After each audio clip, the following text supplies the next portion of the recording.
Good morning everyone. आज की इस वीडियो में हम लोग डिस्कस करने वाले हैं इलेक्ट्रोलाइट के बारे में कि इलेक्ट्रोलाइट होता क्या है। तो चलिए समझते हैं इलेक्ट्रोलाइट को।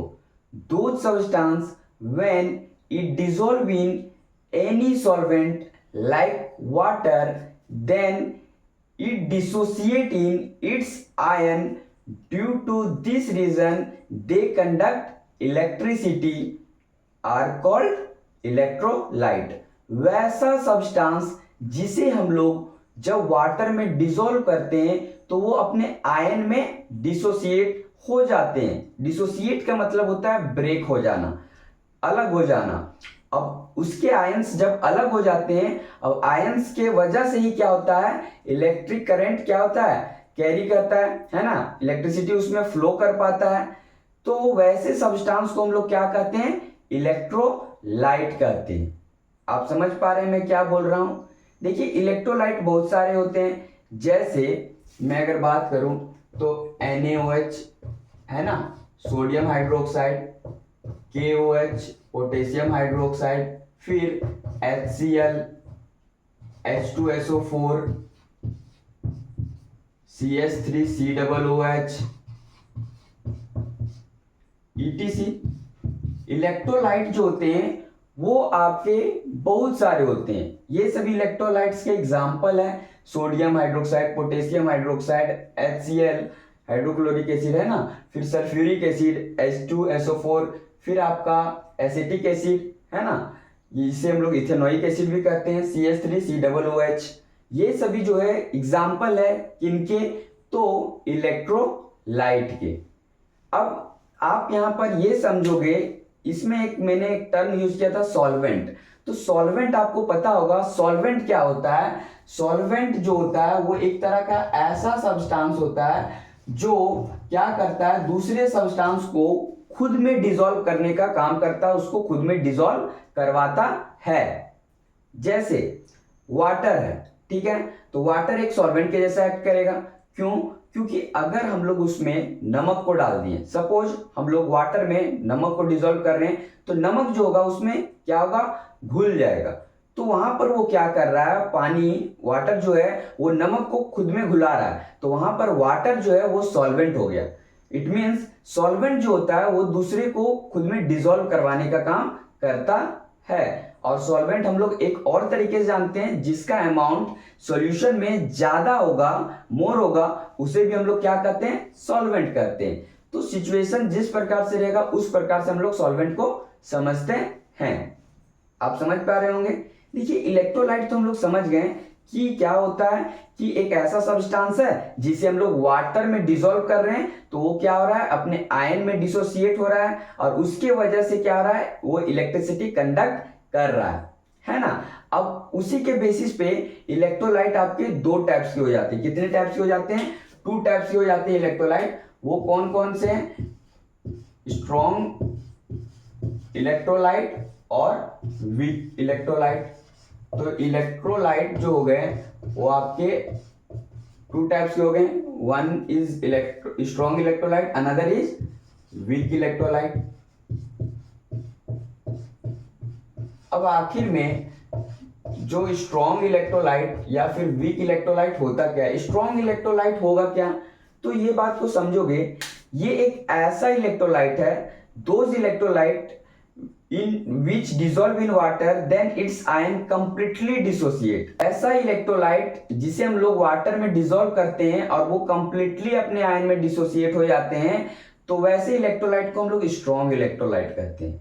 जैसे आप समझोगे, एक कंटेनर हम लोग लिए हुए हैं, है ना, ये कंटेनर क्या है कि वाटर से फिलअप है, ये कंटेनर वाटर से फिलअप है। सपोज इसमें हम लोग NaCl को क्या कर रहे हैं, डिसॉल्व कर रहे हैं, ठीक है। ये कंटेनर है, ये कंटेनर में क्या प्रेजेंट है, ये वाटर प्रेजेंट है ना।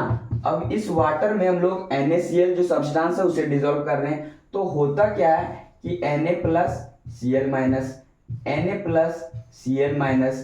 इट मीन्स आपको इसके आयंस हर एक जगह सेपरेट दिखेंगे, अलग अलग दिखेंगे। सोडियम का आयन अलग, क्लोरीन का अलग। इट मीन्स जो सोडियम क्लोराइड था उसमें जो सोडियम के आयन है और क्लोरीन के आयन है दोनों क्या हो गए, डिसोसिएट हो गए। कब, जिसे हम लोग जब हम लोग इसे वाटर में डिसॉल्व किए तब, और कंप्लीटली डिसोसिएट हो गए। तो ये जो होंगे वो स्ट्रॉन्ग इलेक्ट्रोलाइट में आएंगे। इलेक्ट्रोलाइट क्या होगा, तो वैसा इलेक्ट्रोलाइट जो अपने आयन में कंप्लीटली डिसोसिएट नहीं होता, इट मींस पार्शियली डिसोसिएट होते हैं, तो वैसे इलेक्ट्रोलाइट को हम लोग क्या कहते हैं, वीक इलेक्ट्रोलाइट कहते हैं। तो वीक इलेक्ट्रोलाइट क्या है, those electrolyte when it dissolve in water then it cannot completely dissociate in its ion, it means बोल सकते हैं they partially dissociate in its ion, है ना। तो that electrolyte is called weak electrolyte। जैसे मैं बात करूं कि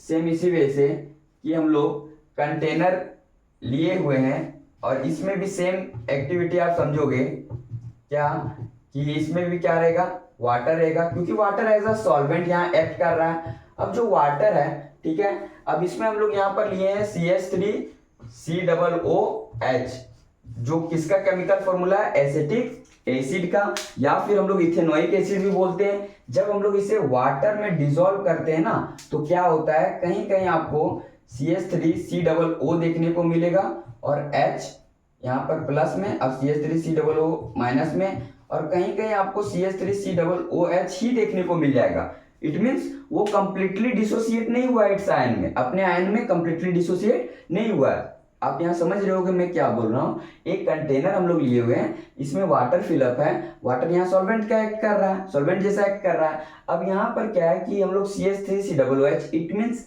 इथेनोइक एसिड, है ना, या फिर आप एसिटिक एसिड बोलो, उसे जब लोग वाटर में डिसॉल्व कर रहे हैं तो कहीं कहीं आपको CH3COO, ठीक है, माइनस और H प्लस इसमें ब्रेकडाउन दिखेगा, और कहीं कहीं आपको CH3COOH ही मिल जाएगा, मतलब वो ब्रेकडाउन नहीं हुआ है। तो वैसे इलेक्ट्रोलाइट को ही हम लोग क्या कहते हैं, वीक इलेक्ट्रोलाइट कहते हैं। तो वीक इलेक्ट्रोलाइट हम लोग समझ गए क्या होता है, पार्शियली डिसोसिएट होता है। पार्शियली का मतलब होता है आधा, जो कंप्लीटली ना हो, कुछ ना कुछ अधूरा हो, ठीक है, जो कंप्लीट डिसोसिएट नहीं हो रहा है, तो वो इलेक्ट्रोलाइट क्या कहलाएगा, वीक इलेक्ट्रोलाइट कहलाएगा। और स्ट्रॉन्ग इलेक्ट्रोलाइट क्या कहलाएगा, जो कंप्लीटली डिसोसिएट हो जाता है वाटर में जब हम लोग उसे डिसॉल्व कर रहे हैं, तो वैसे इलेक्ट्रोलाइट को हम लोग क्या कहते हैं, स्ट्रॉन्ग इलेक्ट्रोलाइट कहते हैं। हम लोग समझ ही गए कि इलेक्ट्रोलाइट क्या होता है, एक ऐसा सब्सटेंस होता है जिसे हम लोग कोई भी सॉल्वेंट में डिसॉल्व करते हैं तो वो अपने आयन में डिसोसिएट हो जाते हैं, और उसके वजह से क्या होता है, इलेक्ट्रिसिटी कंडक्ट करते हैं। तो वैसे सब्सटेंस को हम लोग क्या कहते हैं, इलेक्ट्रोलाइट कहते हैं।